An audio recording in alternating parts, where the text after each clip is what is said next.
Coming straight from the journal, this is from July of 2008. Yesterday, I went to just see if my girlfriend could do my hair for me and got the cops called on me. I went to a certain gentleman's salon, and my girlfriend happened to pull up right after I got there.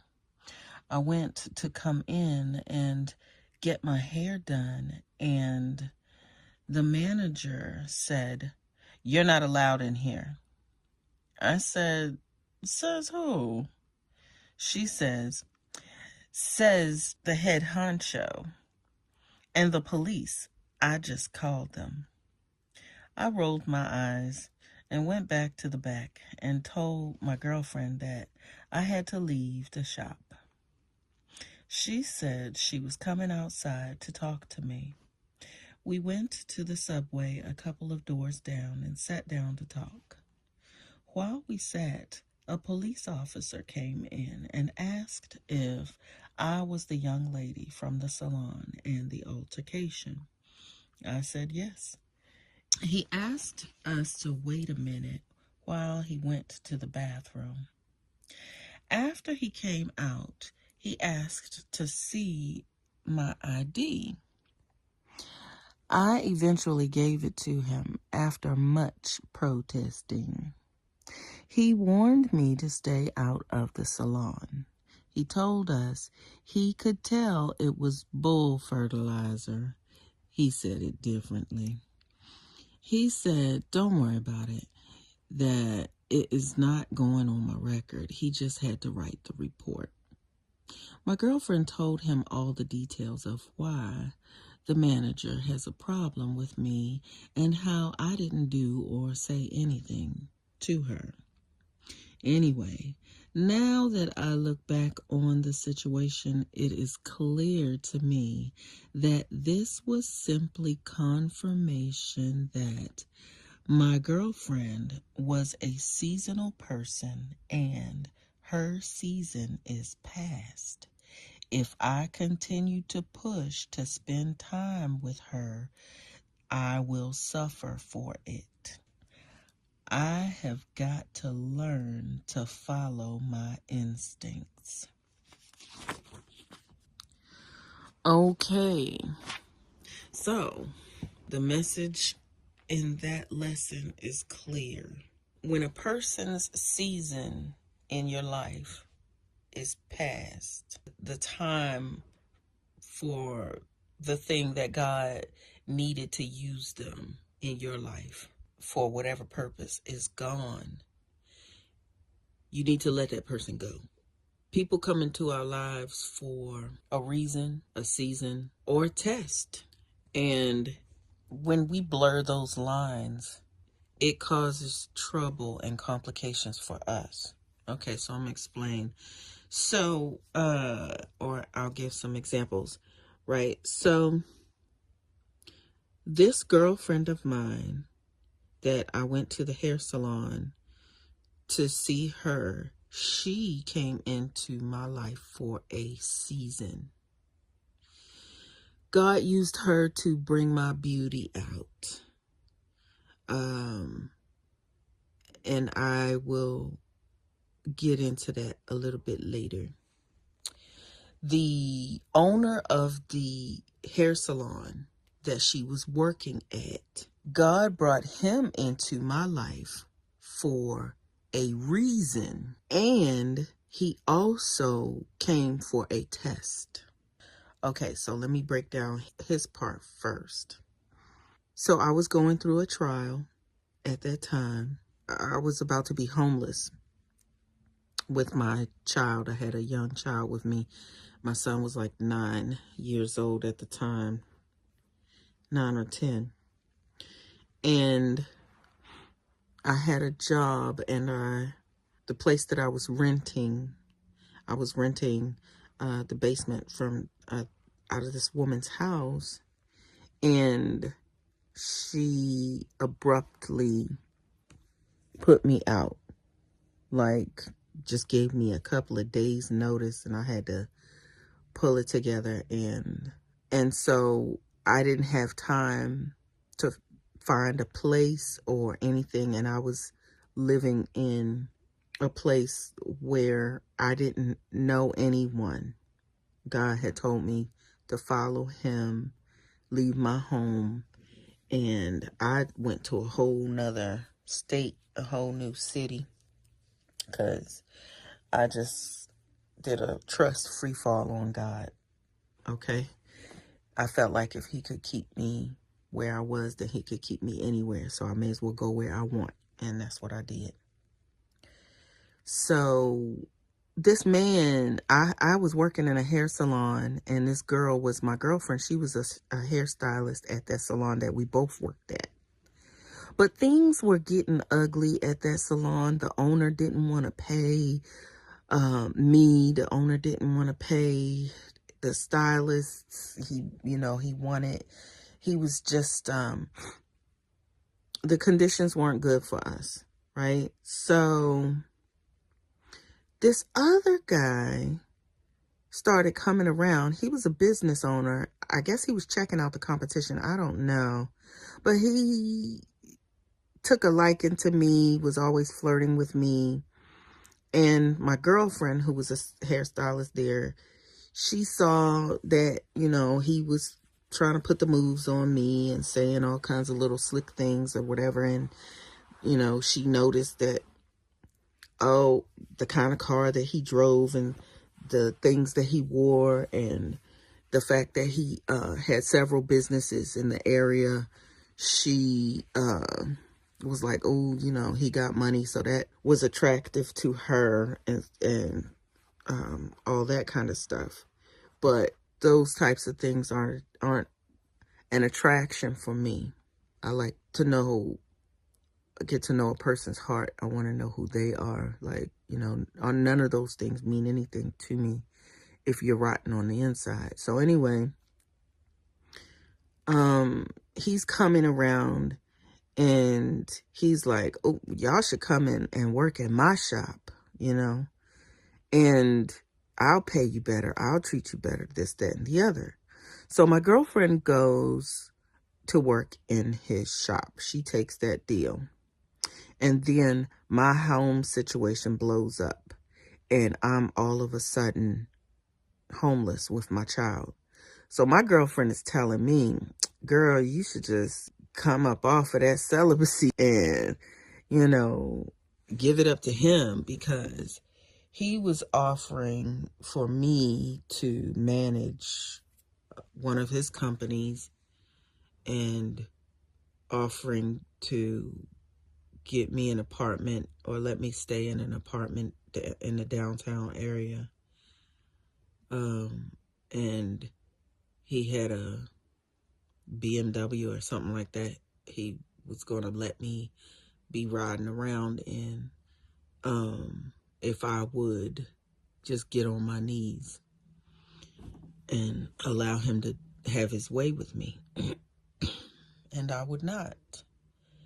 I didn't care if I was homeless. And me and my son were just going to have to wait on the Lord and see how the Lord provided for us. But I would rather sleep in my car with my son than humiliate myself and let somebody use me and jeopardize my health, because HIV is on the rise in Black women. I don't know if y'all know it, but this country continues to show me, and so many Black men and so many other races of people continue to prove to me that there's so many people that really do not value Black women and hate Black women and treat Black women any kind of way.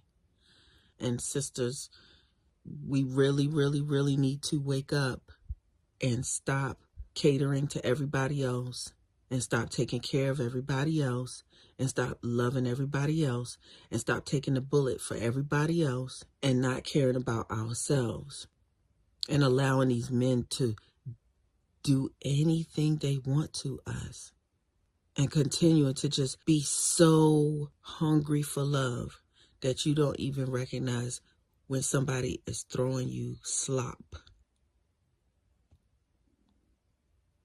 And there's so many men that they will not protect their own health, and they will not protect yours either. They're not using protection.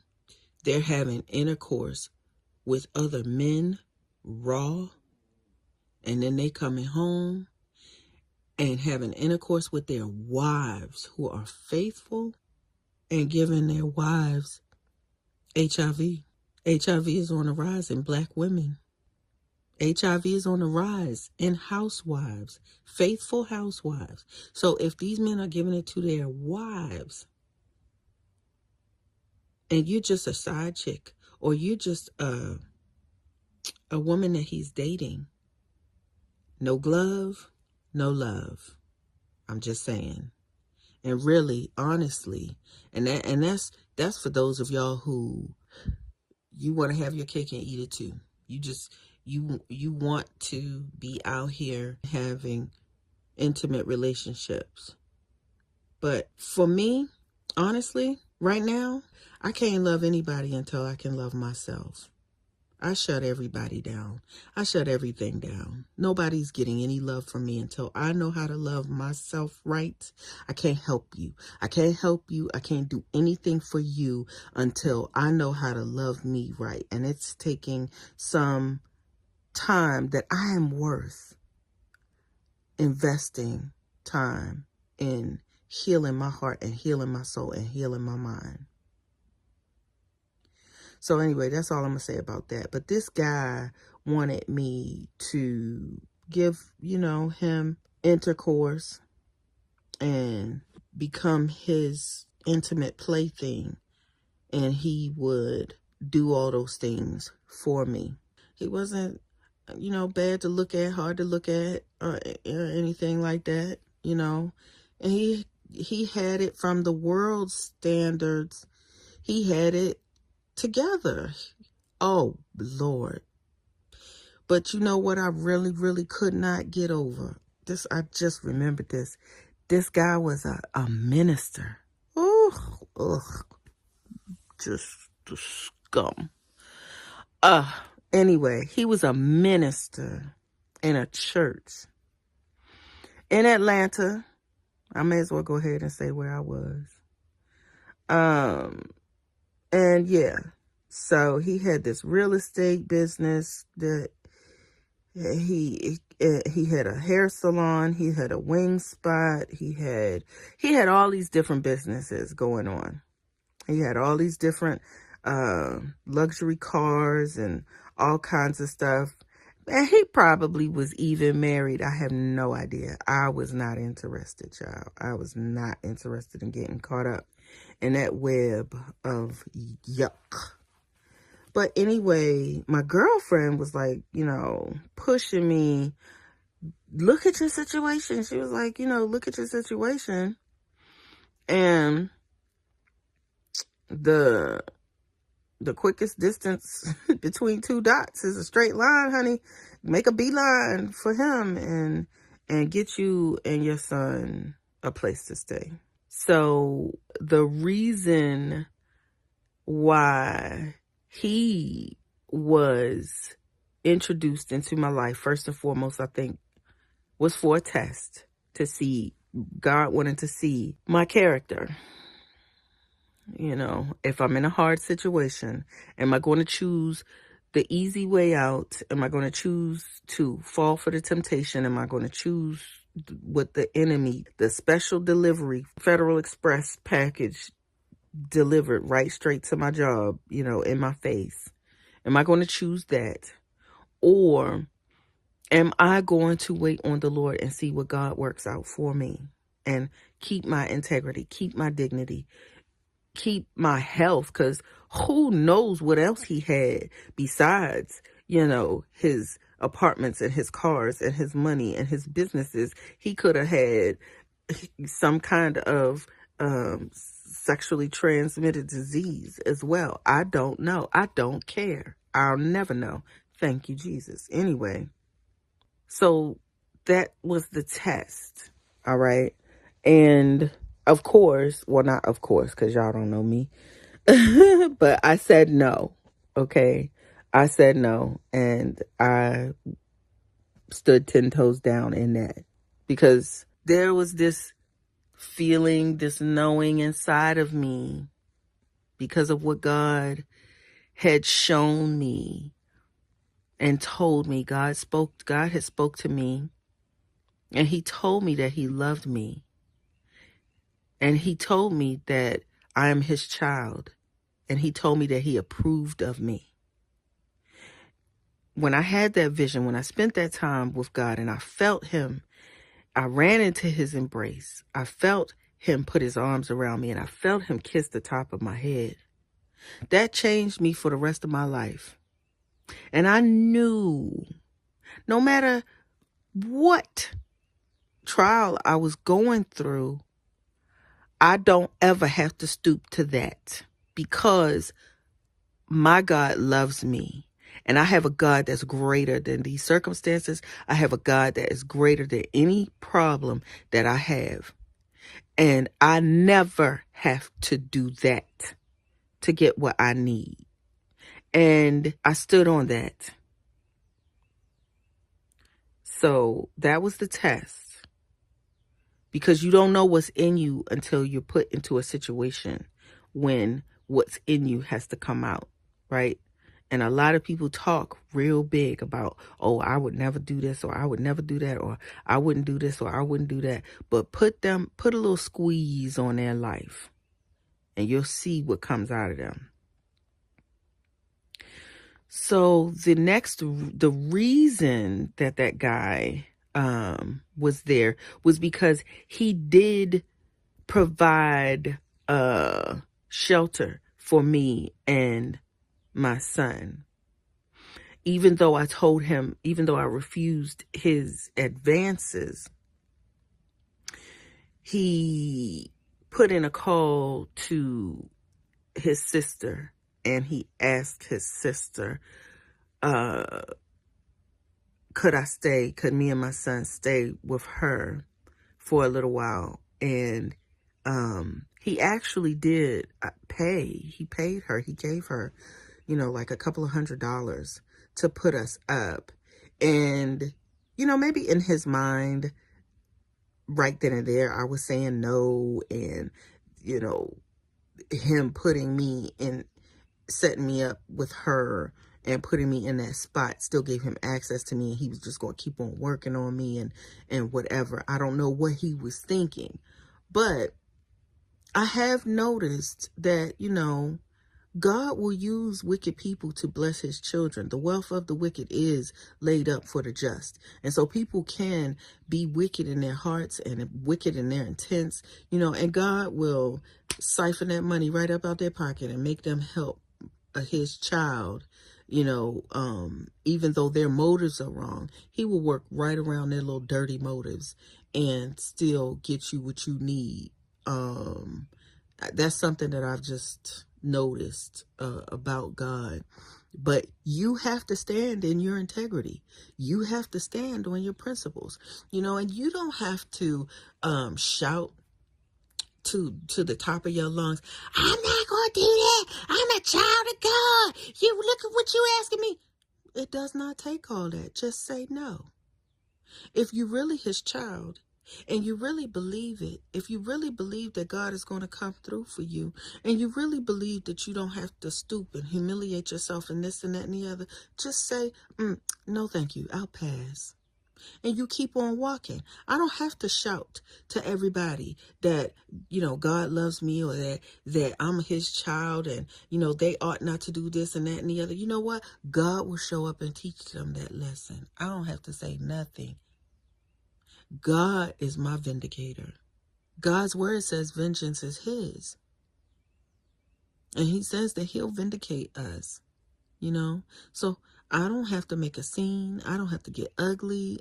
All I have to do is say, I'm sorry. That doesn't align with my values. I cannot. Or no, thank you. I don't even have to say all that, So anyway, yeah, he wound up providing shelter for me and my son with his sister until I got, situated. And it did come to a showdown. It did come to a point where he put a demand. He wanted a return for his investment. One day while I was at his sister's house, he wanted to call me and try again, and be more forceful with it, because I guess now he felt like he had me in his pocket, right? I'm at his sister's house, and he had paid her to let us stay there. So now he felt like it was time to put the squeeze on me. Like, okay, you was high and mighty and hoity-toity before, but now I got you where I want you, in my people's place, and I got some strings I feel like I got attached to you, so you should be ready to cough up some coochie now.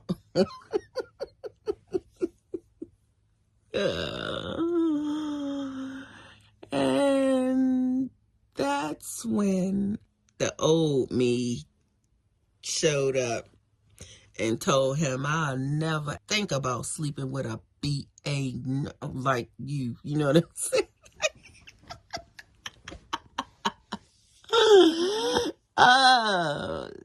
See, I be nice and people think that I'm weak, but you don't understand where I come from.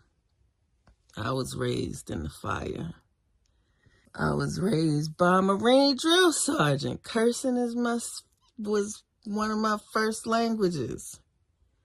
And I always had to defend myself. The whole time I was growing up, nobody looked out for me. Nobody took care of me. Nobody protected me. I had predators all around me.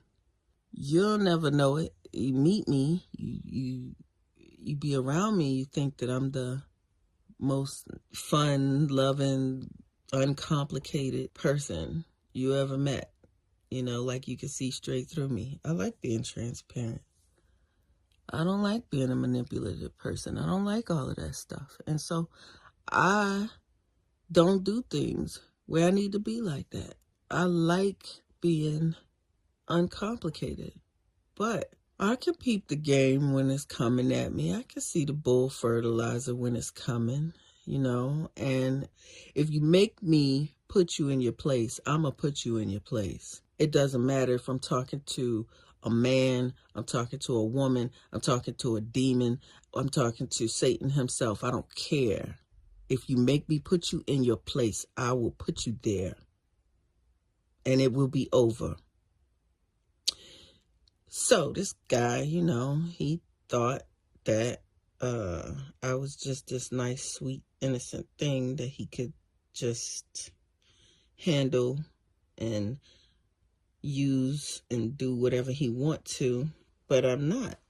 And so when he came at me sideways, I corrected him. And so, of course, once he felt the sting of those ugly words that I felt like he needed to hear, because in my mind, he was an ignorant person, and you can't be nice to ignorant people.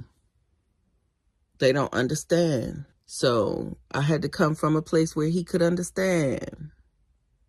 And of course, when I chopped that hand he was trying to reach towards me off, he quickly withdrew his help. And so now, me and my son had to go. But it gave God time enough to get us situated in such a way that, we were comfortable, right? And it bees like that sometimes. And a lot of times it's like that. A lot of times when your time is up, something that I've noticed with God is when your time is up at a certain place, in a certain situation, at a job or a home or whatever, things will just get uncomfortable. A relationship, it doesn't matter. Like if it's a person, if it's things will just get real uncomfortable. And all of a sudden, like, you won't be welcome there anymore. Their demons will start manifesting, or, all the demons around you and the people around you, they just got a problem with you now, and it's time to go. Okay, so we got to learn how to pay attention to the times and don't try to overstay your welcome. It's just time to go. You learned the lesson, right? You learned the lesson. And the lesson for me in that time was, when I get into a hard situation, when I get into a pinch, and it feels like the world has been snatched out from under my feet, and I don't know what I'm going to do, where I'm going to go, or whatever. And my everything is on the line because it was me and my child. Will I entertain offers from the enemy, or will I wait on the Lord? That was the test. And when I passed the test, it was over. God opened up the door to better living. And it was better. Every time you pass tests with the Lord, your situation, your job, your home, your whatever it is, it gets better and better. Okay, so that was the reason and the test for the guy. Okay, that's why he was around. Now, my girlfriend, that was the hairdresser, her season was up. Now, God used her to bring my beauty out. Okay, so God had called me to follow him, leave my home, leave the man that I was about to marry and everything, and follow God. So I left Baltimore, where I wasn't born there, but I was raised there for a portion of time, and that's where I was living when God called me to follow him.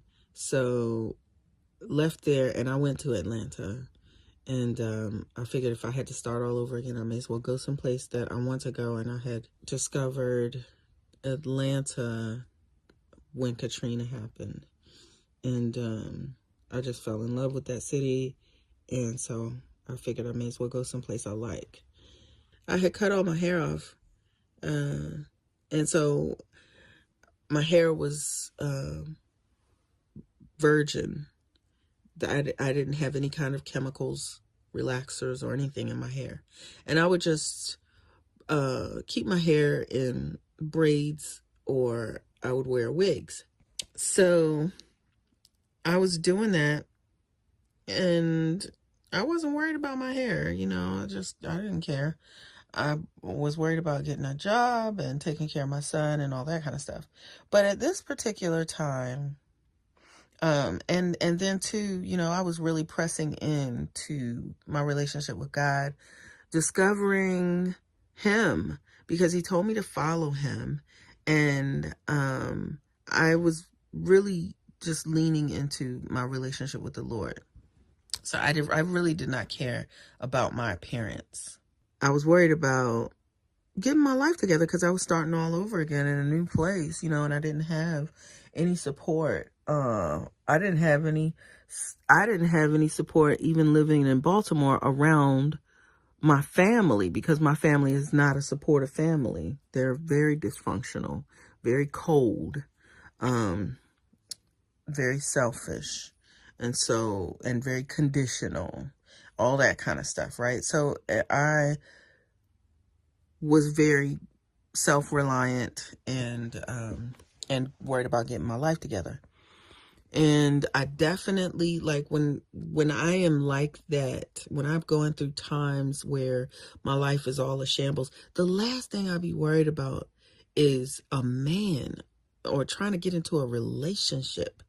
For me, that is the worst time for a person to get into a relationship, because you're not together. What you gonna do? What you gonna offer to this person that comes into your life? All your problems, what are you offering them? A part of you, a fraction of yourself? You're all discombobulated.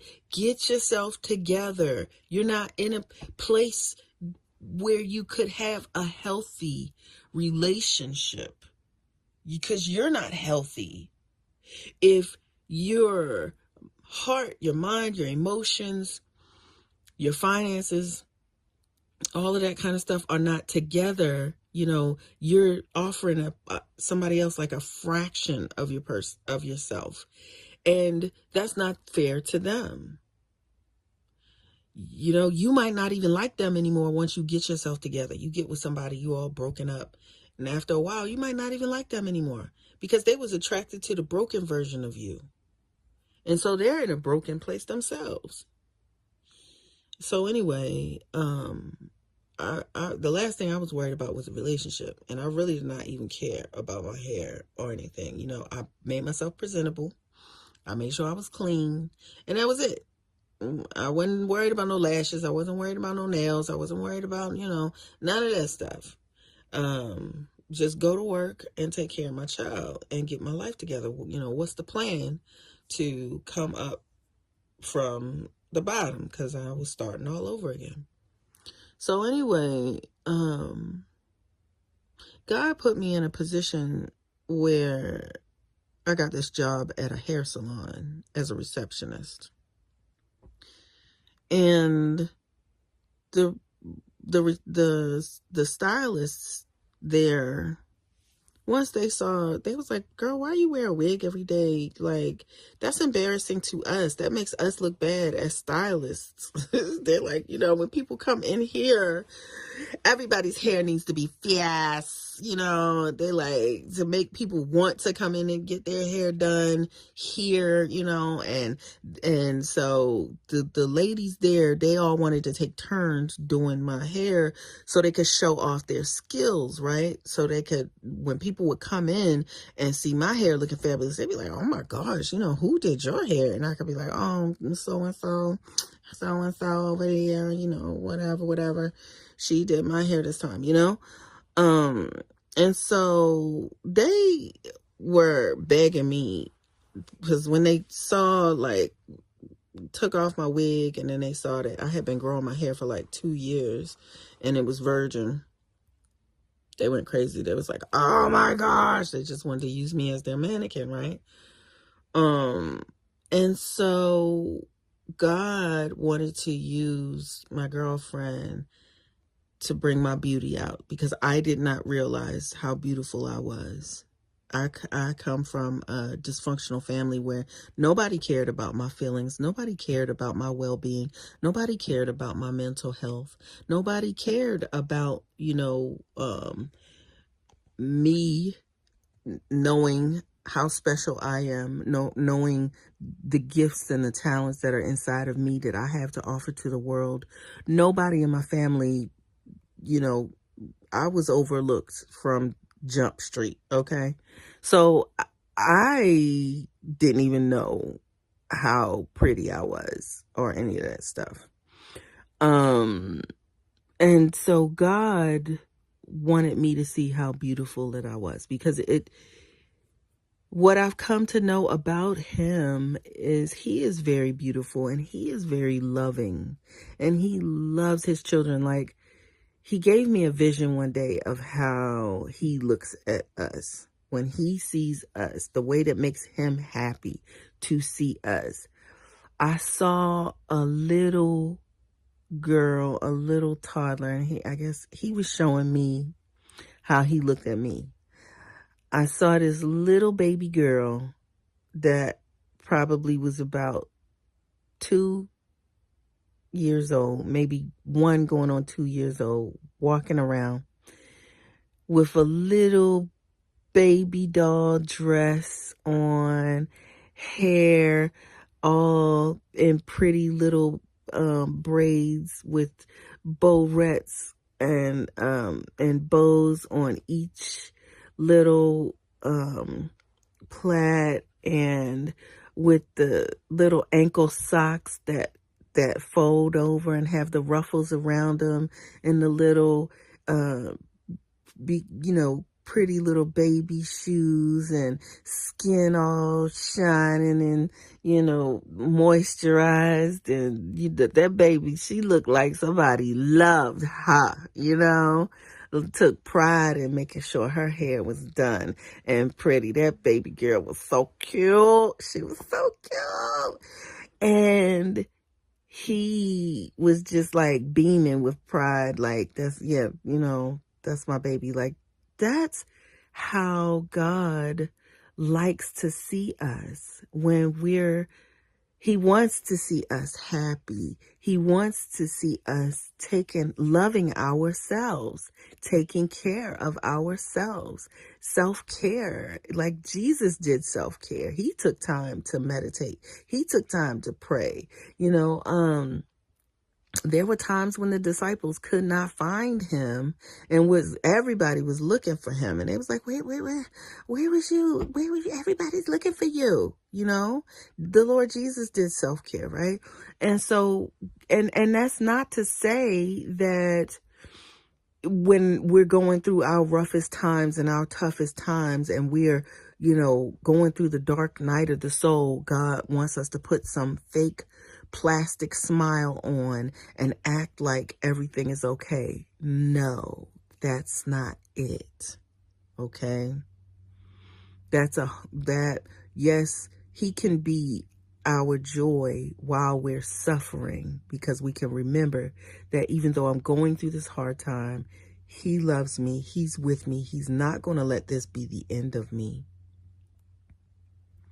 And I'm going to come out of this because God is going to take me through this.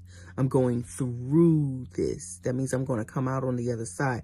Yes, God can give you comfort and joy while you're going through hard times. But that doesn't mean that you're going to be, all happy-go-lucky and acting like everything is fine and painting some fake plastic smile on your face. No, But God does want, ultimately, he does want to see us happy. He does want to see us whole.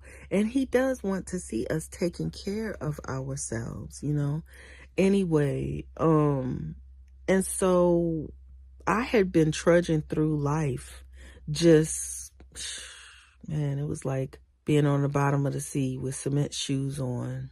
Putting one foot in front of the other, and just don't think about how long it's going to take. Don't think about how hard it is. Just get through. And that was like my attitude. And so I didn't give a daggone. I did not want attention from men. So I didn't do any kind of extras. No extras. None. And God didn't want to see me like that. I would go to church with a t-shirt and flip-flops and jeans on because, it's just a lot of nasty people that go to church. It's a lot of people that are full of unclean spirits that go to church. There's plenty of women that are using the church as a hunting ground for a husband. There are plenty of men that are using the church as a hunting ground they're not even looking for a wife. They just want to run through the women into church, And I mean, it might be the same for women. It might be women that's not looking for a husband. They just want to run through the men at the church. I mean, people are just buck wild these days. They have no shame, and they act like HIV is not a real thing. But I didn't want to be looked at whenever I go to church. I want to have a real experience with God. That is the place. The church for me was the place where, as a Christian and a child of God, I felt like I could go to church and let my hair down and have conversations about God and not have to watch my mouth. I could praise God and not feel condemned about the fact that I love the Lord and he makes me want to shout. He make me want to dance. You know what I'm saying? He make me want to dance a jig, I could have discussions about spirituality, life and godliness and that balance and that harmony and all that kind of stuff, and not be judged for it, because it's not okay for you to talk about God at work. It's not okay for you to talk about God, the church is someplace where I felt like, as a child of God, where I could actually just be my whole self, and not be criticized for it. For me, the church was not a place for me to find a husband at all. I even said that to God. I was like, God, I want to be with a man that loves you, but I can't find him at church. I do not want to find a husband at church. And God knew why. Because I grew up, I had an uncle who, he was on the choir, he was on the administrative council at the church. He was, like every time the church doors was open, he was there. But guess what? His house, when I was babysitting at his house was the first place that I discovered pornography. He asked me to babysit because I'm like 10 years older than his daughters. And him and his friend was going out, and they left their daughter and me to watch the younger kids. And the friend's daughter, she was a nosy kid. She would go into people's rooms and go through their stuff. I never did anything like that.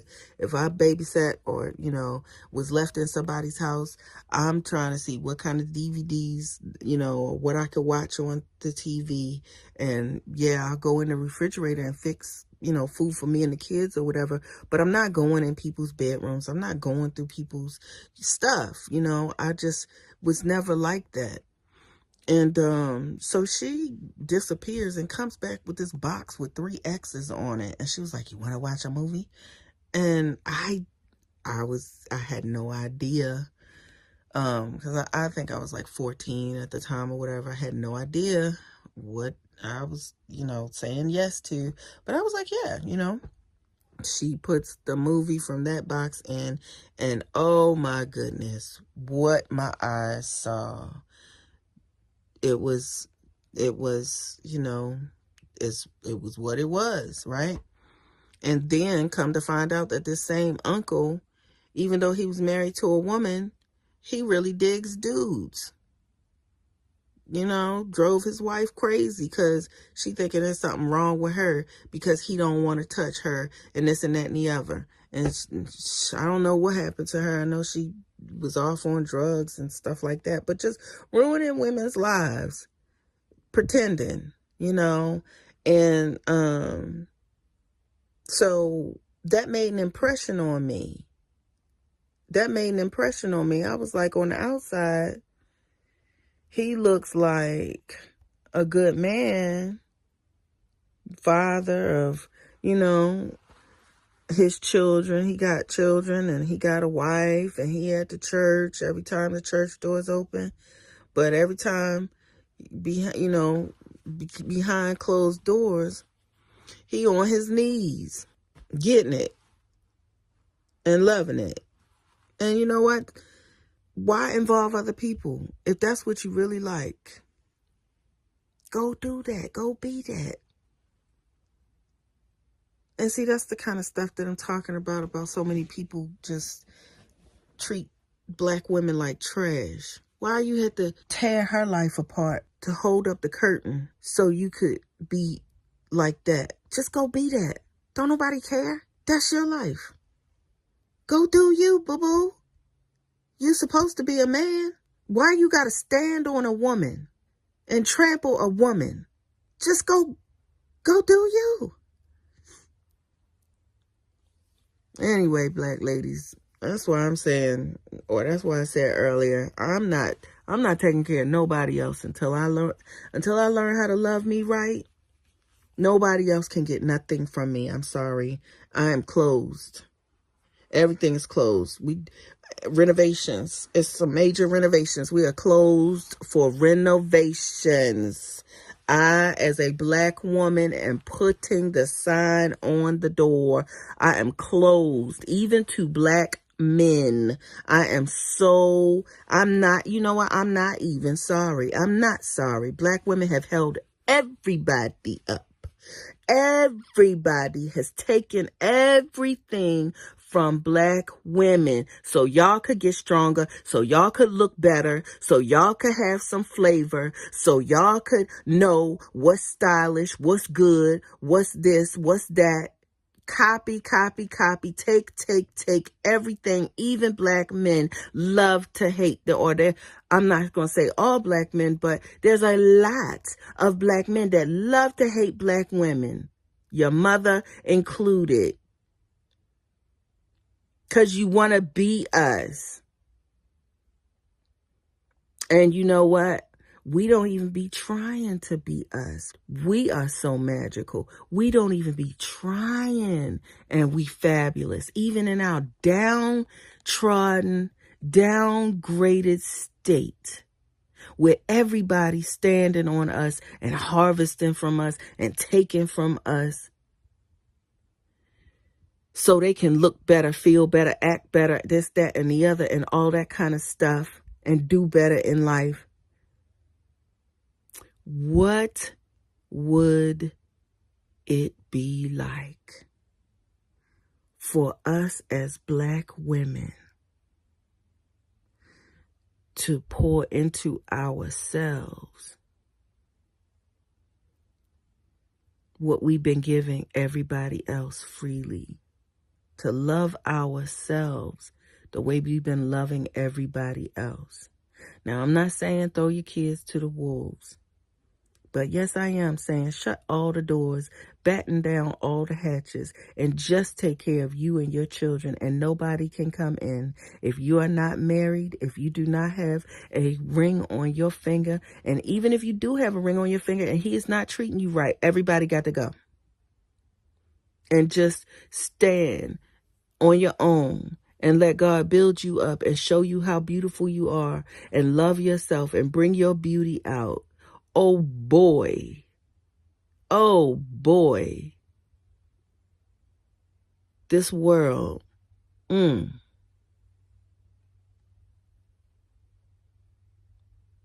This world would be such a much more beautiful place.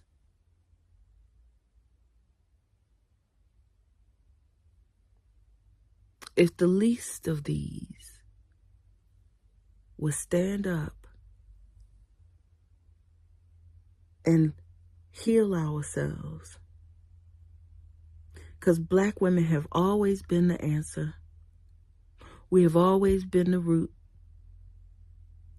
We have always been the healing balm that everybody else needed. And instead of scavenging and stealing and taking from us what's left, if we would heal ourselves, imagine how much better that healing balm would be for the whole world when it's rich and thick and full of God's love. Because that's the real strength of a black woman. God loves us, and his love is infinite. That's why no matter how bad the whole world punches down on black women, still I rise. We always overcome. That's why, because that divine spark is in us. That's why no matter how many centuries and how many years and how many collectives have come together to try to destroy us and wipe us out, they have never and could never ever succeed. And we don't realize our own value. We don't realize our own specialness and endearment to God's heart. We don't realize who we are. That's the problem. That is the problem. That's all right, though. Because we about to get it. We about to learn it. We going to learn today. So anyway, God wanted me to see how beautiful I was, and he wanted to bring my beauty out. So he forced me to get this job as a receptionist in this hair salon. And all the hairstylists just wanted to be like, Cinderella, and just Put eyelashes on me, did my eyebrows, and did my hair, and I cried. Oh my goodness. Girl did my hair one day. One of the ladies did my hair one day. Shout out to Latanya Langston. She got the magical hands, but she did my hair for the first time, and the style that she chose, because I would just tell them, do whatever you want to do. It's I didn't know what they could do, and I wasn't used to getting my hair done. So I didn't know what the possibilities were. Just go for it. And I'm not suggesting that y'all do that. Don't go to hairstylists and tell them to go for it until you see that they're a good stylist and that they're not just going to chop all your daggone hair off and do all kinds of things like the Dominicans. I swear them Dominicans in Atlanta, I think they just can't stand black women mixing relaxer in their hair products and the shampoo and got black women's hair falling out of their head. Right? Don't just go to any hairstylist and tell them to do whatever they want to do. That is a very dangerous gamble to take, okay? But I trusted these ladies because they were advertising for their own, trying to get their own clientele. So she did my hair, and I was so beautiful. I couldn't believe it. I cried. I had never seen myself that pretty before. And I was like 35 years old. Oh my gosh. I was 35 years old. And yeah. And so God wanted to bring my beauty out. And he wanted me to know that that's how he wanted to see me. I was doing all this inner work to become beautiful on the inside. And God wanted me to know how beautiful I was on the outside. And so that was the reason for me to have been in that environment and met that girl. But once the time, the reason for her in my life was over, I needed to let her go. Why? Well, because God can use anybody at any stage and any time in their life. And everybody, we're all on the same track, but we each have our own individual lane.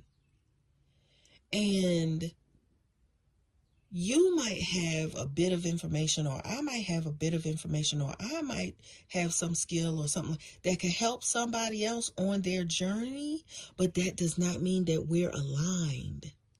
Because just like I was saying before, here she was goading me to go exchange intercourse for a place to stay. Well, spiritually, how would that have set me back? I would have picked up unclean spirits, whatever unclean spirits were operating in that guy. Who knows, because who knows how much sin he was involved in. He might have been having adulterous relationships. He probably was married, right? Come on, he was a minister. So he probably had some faithful black woman at home, monogamous, taking her marriage completely seriously. And what he doing? He a man, supposedly a man of God. She thinking she got a good one. And he had one woman running his real estate company. She was managing his real estate company, had her in a Range Rover, had another woman managing his hair salon, had her driving a Jag, had another woman managing his wings spot, and I'm quite sure she was driving something else, and he probably was paying for apartments for all of these chicks. Was he using the church money? I don't know. Did he use the church money to start those businesses? I don't know. Was he leveraging, the church to co-sign for those businesses? I don't know. Were those businesses even profitable? Were they paying for themselves? I don't know. Who knows how many sins this man had in his life that were open doors for unclean spirits to access him, right? So if I had had intercourse with him, I would have opened myself up to every unclean spirit that was operating in him that had access to him. And spiritually, I was on a path to get closer to God. I was actively closing all the doors to the enemy. Like, I had been, at that time, I had been celibate for like going on 3 years. Even though I had not gone through the process of deliverance, which is getting cleaned out from every soul tie and all indwelling sin and every unclean spirit, all those things that I had let into me prior to me becoming celibate and me following God and all that kind of stuff. I had not gone through deliverance at that time. So yeah, I still had unclean spirits and things like that were in me that I was not feeding, right? But they were still there because I had not gone through the process of deliverance. But I definitely wasn't continuing to give access to more unclean spirits. So that girlfriend, wherever she was on her journey, if she was even looking for God or not, she was in a place where doing things like that for her, in her mind, it was nothing wrong with it. But for me, I was in a different place. I was seeking a higher path. I was not inclined to do anything like that. It didn't align with my values at all. And so she was in a different place in her life. And I needed to recognize that I can't hang around with somebody that decisions like that are okay with them. Because when I'm facing temptation, I don't need that kind of voice in my ear, influencing me or trying to influence me to do something that is going to derail what I'm pursuing in life. Does that make sense? Okay. So her reason for being in my life was accomplished, and now it was time for me to exit stage left. And guess what? I did not need to give her a whole speech as to, I can't be friends with you anymore because I don't think that God would like for me to be friends with a person like you. What would that do for her journey with the Lord? That would be counterproductive. That would hurt her feelings. That might make her look at God like, sideways. And no, we don't do that. No, we don't do that. Me personally, I just kind of eased out, the phone calls, less and less answering and all that kind of stuff. And, slowly just faded to black without any explanation. And that was just my way of doing it. I just find those kinds of conversations real awkward. It's not you, it's me. What am I supposed to say? I don't know. God don't want me hanging around with you because you got some stanky ways. You know what I'm saying? Like, what am I supposed to say? I don't know. So I would much rather say nothing. If I don't have anything nice to say, I would much rather say nothing. All right? Because at the end of the day, she was a good person. To me, she was a good person. She was a good friend. It's just that her frequency, it just wasn't the same as my frequency in it. And I couldn't continue to stay friends with her. And God showed me that if I continued to stay friends with her and continue to try to see her, then it was going to cause trouble for me. And he showed me that in a natural way. But the message was very spiritual, right? Because the kinds of things that she was tempting me with had spiritual repercussions. You know, she was telling me, girl, you know, so and so like you. Why don't you just do that? Like, come on. Because she was looking at it like, I could get benefits from it. She could get benefits from it. You know what I'm saying? Like, just everybody want to try to benefit off of my coochie. No, thank you. But anyway, you know, she was looking at it like, you going to get a place, you going to get a car, uh, and you going to have a job and all of that.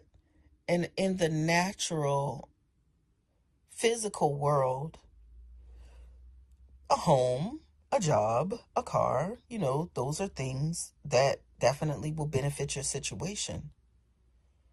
But spiritually, what's the cost on my soul? What's the price that my spirit would pay? For those temporary gains? Too expensive for me. It's a bad bet. I didn't see any benefits in it, physically or spiritually. Because even in the physical, if he has control over my home and he has control over my income and he has control over me even being able to get around, if he decides to bully me in some kind of way, then I have all those things to lose. And so I might tolerate being treated horribly for the sake of, oh, my child, I gotta have a place to stay for my child. I can't see me and my child being out on the street. So I'll just, he got mad and he hit me, or he got mad and he did this, he knocked me down, or he shoved me, or this or that, or, you know, he got mad and he took the money away, or he got mad and he took the car away. He just want to teach me a lesson.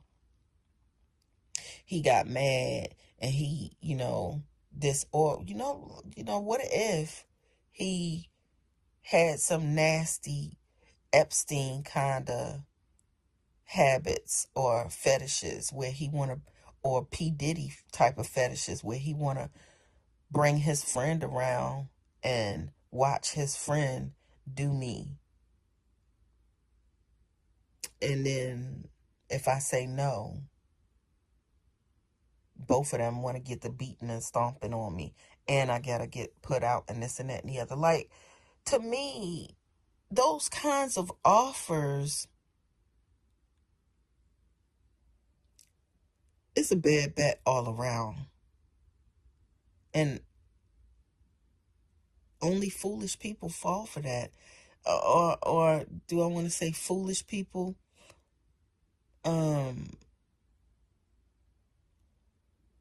Only naive people or vulnerable people will put themselves in that kind of situation, because you have to say yes. That's why I say put themselves in that kind of situation. You have to say yes to it. But you don't really know what you're opening yourself up to. Just like Justin Bieber, a 15-year-old kid. God made him a singing sensation without anybody's help. He was already a superstar. And then what happened? Because he was young and naive, he fell into the hands of a demon.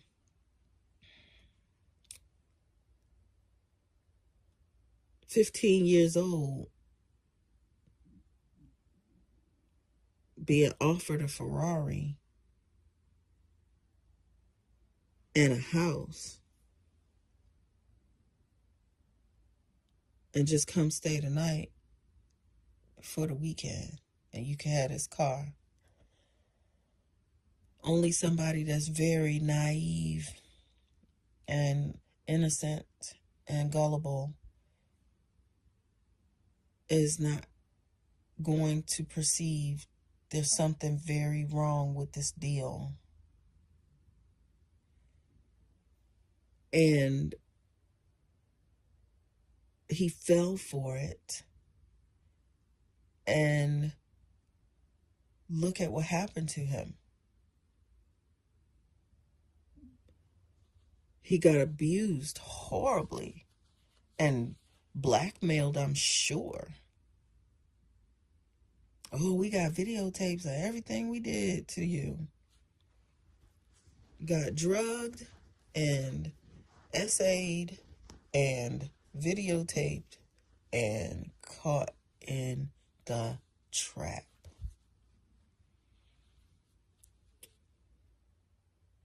Right? And so those kinds of offers, you don't know what you're walking into. There's something wrong with a guy that has to buy you everything to get you to hang around him. Because when somebody is sweet and when somebody is good and when somebody is genuine, they don't have to do anything to get people to hang around them. People just like being around them.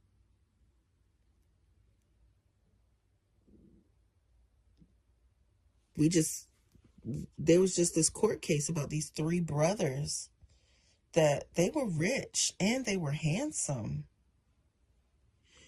but they had this horrible hobby of getting women, luring women onto their boat for a party or whatever. "Come on, you want to go sailing with us? We're going sailing. Come on, it's going to be a good time. Oh, look. We got all these crabs. We got all this alcohol. We got the caviar. We got the music. We got the DJ. We got everything. Come on, you could go with us. It's all right. Bring your girlfriend." You get out on that open water. You can't call the police. You can't call your mama. You can't call your daddy. You can't call nobody. Nobody's coming to save you. They got you right where they want you. Scream all you want.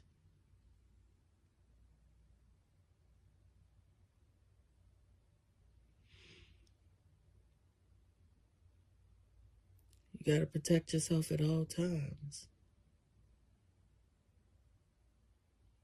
You got to protect yourself at all times. You got to watch these people that come into your life. Pray and ask God who people are. Even if you have to fast for 3 days. Go no meats for 3 days. Just fruits and vegetables for 3 days. If you want to just do liquids for 3 days. Liquids, of course, no alcohol.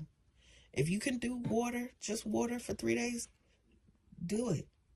But if you don't have that close of a relationship with God, or you never heard God's voice, if you fast for 3 days and you earnestly want to know the answer to a question, He will answer you. God will answer you. Whether it's an audible voice or a dream or a vision, or, like you'll keep seeing the same thing over and over and over again, or the pastor will say exactly what you was thinking about, exactly what you was asking God about, and He'll give the answer through that or whatever. God will answer you if you fast for 3 days. If you inquire of the Lord, He wants to give you wisdom. In James, I think the first chapter, like the 5th verse. I think it says, if any of you lacks wisdom, ask for it from God. Ask God about these people, especially an intimate partner. I'm talking to men, I'm talking to women, because there's women that's just as diabolical and treacherous and manipulative as Jeffrey Epstein.